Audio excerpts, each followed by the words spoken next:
Assalamualaikum warahmatullahi wabarakatuh. Halo Teh. Halo. Halo, Perkenalkan nama saya Delia Afifa dan ini teman-teman saya. Bisa dikenalin semuanya? Aku Meriska Titania. Saya Galang Octaviano. Saya Taufik Maulana.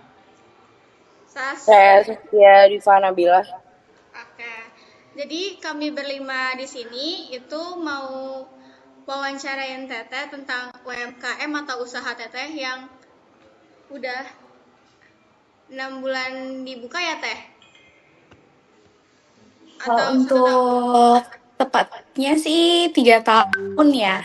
Oh, 3 tahun. Oke. Iya. Eh, Oke. Lanjut. Apa lagi? Kita Langsung nanya aja. Senanya aja beneran. Iya. Oke. Aku izin bertanya ya, Teh. Oke. Sebelumnya aku mau nanya nih, bisa tolong dideskripsiin nggak tentang usaha Teteh dan udah berapa lama sih usaha Teteh ini udah jalan? Kalau bisa, Teteh buka usaha ini terinspirasinya dari mana, Teh? Terima kasih. Oke, aku jawab ya. Jadi usaha yang dijalankan sekarang itu namanya Gurita Buket gitu. Nah, Gurita Buket ini sendiri udah ada itu sejak 2021 sebenarnya. Cuman pada awalnya usaha ini itu cuman bergerak dalam bidang online aja. Cuman apa ya namanya? Open untuk pembuatan buket, biasanya itu kalau misalnya ada wisuda, ada ulang tahun dan semacamnya gitu. Tapi memang baru di tahun 2023 pertengahan sekitar bulan Agustus kita baru mulai adanya workshop-workshop yang kerja sama-sama brand atau enggak kita emang buka workshop terbuka yang nantinya peserta bisa registrasi kayak gitu. Nah, terus di tahun 2024, tepatnya sekitar bulan September kalau nggak salah, baru kita buka lagi self workshop atau flower market yang sampai sekarang di jalan. Bedanya workshop yang biasa sama self workshop ini, kalau workshop biasa kita itu kerjasamanya bareng sama brand atau kita sendiri yang mengadakan kelasnya sendiri kita open dua aja. Yang self workshop ini bedanya kita 300 orang per harinya kayak gitu. Untuk inspirasinya sebenarnya sih kebetulan ini juga adalah bisnis temanku dan dia juga pernah bilang ke aku kalau misalnya awalnya itu bisnisnya itu terinspirasi dari adanya fenomena atau lagi orang berbunga ketika dulu lagi wisuda kayak gitu. Oh, oke Teh. Bagus, bagus, bagus. Semoga usahanya tetap lancar terus ya Teh. Terima kasih. Oke, pertanyaan kedua akan ditanyakan oleh Saskia. Boleh Saskia dibuka mic-nya lalu ditanyakan. Halo Kak, saya ingin Halo. tanyakan tentang apa di dalam Gurita Buket ada struktur organisasinya dan tolong boleh disebutkan dan ada bagian apa saja. Oke, sebenarnya kalau untuk struktur organisasi kita itu enggak lengkap ya, kayak kalau misalnya perusahaan pada umumnya gitu. Cuman di Gurita Buket ini yang pertama itu ada ownernya atau founder, terus bawahi ada 3 PIC. Nah, 3 PIC ini memegang peran-peran yang berbeda-beda gitu. Nah, kalau misalnya kita samain dengan perusahaan pada umumnya, kalau misalnya dari aku itu PIC yang untuk SDM gitu. Jadi kalau misalnya untuk ada rekrutmen untuk open volunteer dan semacamnya, pembuatan tim, terus juga menerima keluhan dan saran itu ke aku gitu. Tapi untuk PIC yang kedua itu dia lebih pegang untuk finance gitu. Jadi entah nanti kasir atau pembukuan keuangan dan semacamnya itu ada PIC kedua yang pegang. Untuk PIC ketiga itu lebih ke pengadaan barangnya atau procurement gitu. Kalau misalnya dia nanti akan melakukan pembelian-pembelian barang, terus juga ada koordinasi juga sama PIC finance kayak gitu. Untuk selanjutnya dibawahi lagi untuk tim gitu. Nah, untuk tim ini sendiri tidak ada apa ya? Tidak ada jabatan khusus, tapi satu kali event kita bisa sampai 15 orang tim, dan kalau misalnya kita jumlahkan itu Bandung, Jakarta, Semarang dan Surabaya, total tim kita ada di 60 orang kayak gitu. Oke, paham. Eh, Berarti flower market ini udah sampai di 5 cabang atau di 4 cabang teh?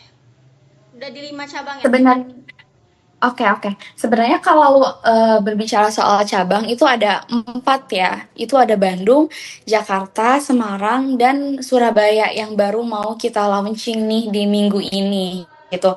Nah, kalau misalnya si Bandung ini biasanya cabang Bandung itu cuman pegang Bandung, dan kalau misalnya ada kebutuhan tertentu akan pergi ke cabang Jakarta. Tapi untuk pemegang yang paling banyak, karena Jakarta itu dekat ya sama Bekasi, Depok, Tangerang, dan semacamnya, maka dari itu selalu tim Jakarta nih yang digunakan sebagai tim di kota-kota lain kayak gitu di Jabodetabek. Tapi khusus untuk Semarang memang hanya di Semarang, begitu pula di Surabaya khusus di Surabaya. Jadi lebih ke tim Bandung dan tim Jakarta yang selalu kita coba tukar kayak gitu. Oke. Paham teh. Oke, lanjut ke pertanyaan 3. Pertanyaan 3 akan ditanyakan oleh Saudara Galang. Boleh Saudara Galang? Silakan ditanyakan. Buat kakaknya, bagaimana sih biar Gurita Bucket ini bisa merekrut anggotanya ke dalam tim? Iya, dan sistem Oke. metode apa? Iya. Oke, kalau misalnya di awal ya, kalau misalnya pada awalnya itu kita itu cuman buka di Instagram gitu. Jadi kita buat semacam story siapa yang bisa gabung ke volunteer kayak gitu. Nanti kalau misalnya ada peserta, maksudnya ada followers yang coba untuk mau ikut volunteer, bisa DM. Nah, dari DM nanti bisa diarahkan ke WhatsApp aku.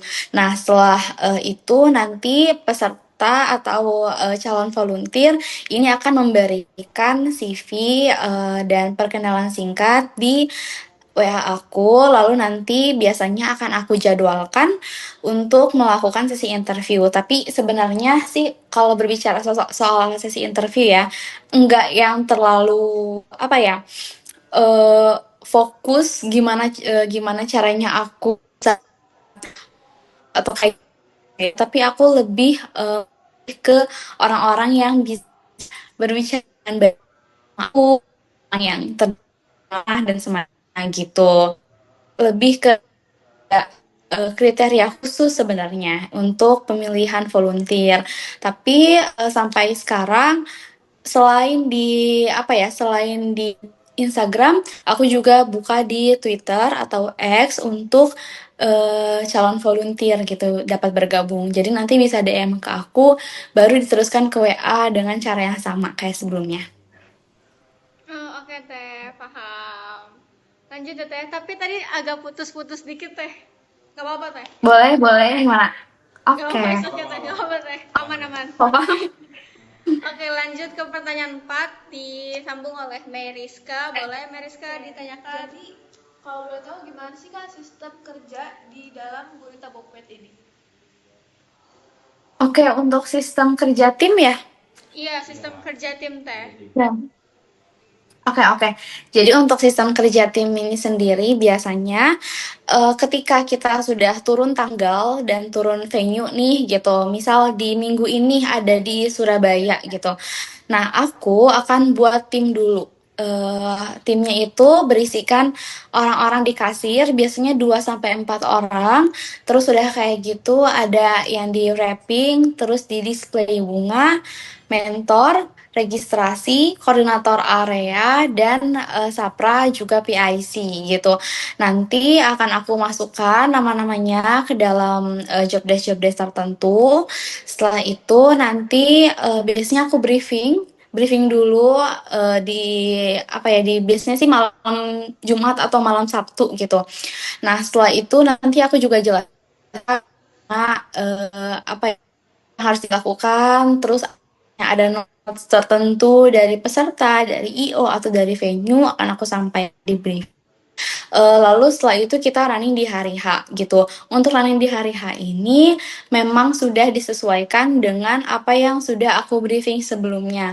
Jadi kalau misalnya kasir itu biasanya menggunakan sistem tertentu yang sudah kita gunakan biasa. Itu juga apa ya, lebih ke bantu peserta untuk memilih di apa yang cocok untuk mereka merangkai bunga gitu. Untuk bagian display bunga lebih untuk dituntut menjaga kebersihan, terus juga upselling dan apa ya, untuk membantu peserta memilih bunga yang mereka inginkan. Nah, untuk mentor sendiri, mereka itu akan membantu peserta bagaimana cara membuat bunga atau rangkaian bunga yang mudah gitu dan mudah dipahami, terus juga bisa juga untuk membantu para peserta gimana caranya mereka itu merealisasikan buket bunga yang mereka. Nah, kalau koordinator area itu nanti akan bisa jadi mengontrol flow di dalam event, lalu juga membantu peserta untuk mengarahkan tempat duduk dan semacamnya. Kalau Sapra ini itu akan apa ya, membantu semua aspek biasanya tapi dalam sarananya kayak gitu. Dan PIC yang akan berkoordinasi dengan venue, dengan IO dan semua tim di dalam. Jadi semua job desk atau semua tim akan berjalan bersamaan beriringan selama event berlangsung. Oke, paham Teh. Sebelum ke pertanyaan terakhir, aku mau nanya dong Teh. Boleh gak Teh? Boleh? Oke. Boleh. Jadi kan tadi Tetehnya bilang ada tim mentor. Apakah mentor itu harus ada pelatihannya dulu atau mentornya langsung mentoring di dalam tim itu? Atau Oke, biasanya gimana? Jadi mentornya itu harus ada trainingnya dulu atau yang jadi mentor itu harus udah bisa ngerangkai bunga tersebut gitu. Oke, biasanya ketika aku interview calon volunteer atau calon tim, memang dari awal sudah aku tanyakan dulu gitu, udah pernah merangkai bunga atau belum, udah ada basicnya atau belum. Sebenarnya kalau belum pun nggak apa-apa, karena akan kita training dulu sebelum volunteer tersebut pertama kali masuk bergabung dalam tim gitu. Tapi memang biasanya untuk training itu dilakukan cuma 1 kali aja di awal ketika mereka mau masuk. Selebihnya mereka itu akan dilepas sama kita tapi tetap dalam pengawasan. Jadi mentor pun semisal masih ada kekurangan atau masih bingung untuk menghadapi peserta bisa memanggil rekan tim yang lebih dahulu masuk atau langsung ke PIC-nya kayak gitu. Jadi kalau misalnya tadi ada yang tanya dengan training, iya betul dengan training, cuman memang 1 kali, tapi selanjutnya kita juga biasanya belajar bareng lagi ketika nggak ada kegiatan atau event, juga biasanya aku kasih atau aku kirim video tutorial bisa teman-teman volunteer pelajari gitu. Oke Teh, terjawab Teh. Lanjut ke pertanyaan terakhir dari Taufik. Boleh Taufik, silahkan ditanyakan. Oke Teh, sebelumnya aku minta maaf dulu, ini pertanyaannya mungkin agak sedikit sensitif. Pertanyaannya, gimana sih pembagian intensif gaji karyawan atau bonus maupun reward kepada anggotanya gitu Teh? Oke, untuk fee gitu ya, kita itu memang tidak dilihat berdasarkan misal dia mentor atau dia kasir gitu. Biasanya semua sama rata gitu untuk fee.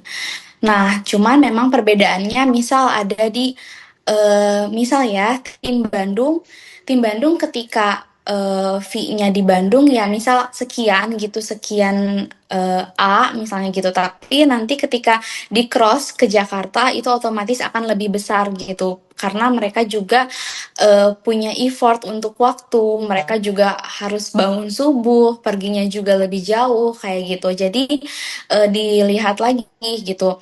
Kalau misalnya di Bandung eh, apa ya namanya, ketika mereka ke Jakarta, ya itu juga harus dipertimbangkan soal makan dan lain-lain. Begitu pula semisal kalau Jakarta harus ke Bandung kayak gitu. Itu yang jadi pertimbangan untuk fee. Terus yang kedua gitu ketika pesertanya membludak. Misal pembelian bunganya juga jauh lebih banyak dari yang kita perkirakan, itu biasanya termasuk ke dalam reward gitu. Jadi apa ya, akan ada tambahan langsung ketika fee ditransferkan gitu. Cuman memang untuk apa ya namanya, tambahan atau reward ini memang tidak bisa kita pastikan gitu. Itu memang tergantung dari apa yang kita dapatkan di hari itu juga gitu. Tapi yang jelas untuk makan eh, terus juga sarapan kita selalu provide gitu. Jadi selain fee di hari itu tetap akan ada makan pagi atau sarapan, terus makan siang juga. Terus kalau misalnya nanti ada reimburse tertentu, itu juga bisa langsung di-reimburse aja ke PIC bagian finance-nya atau langsung ke owner kayak gitu.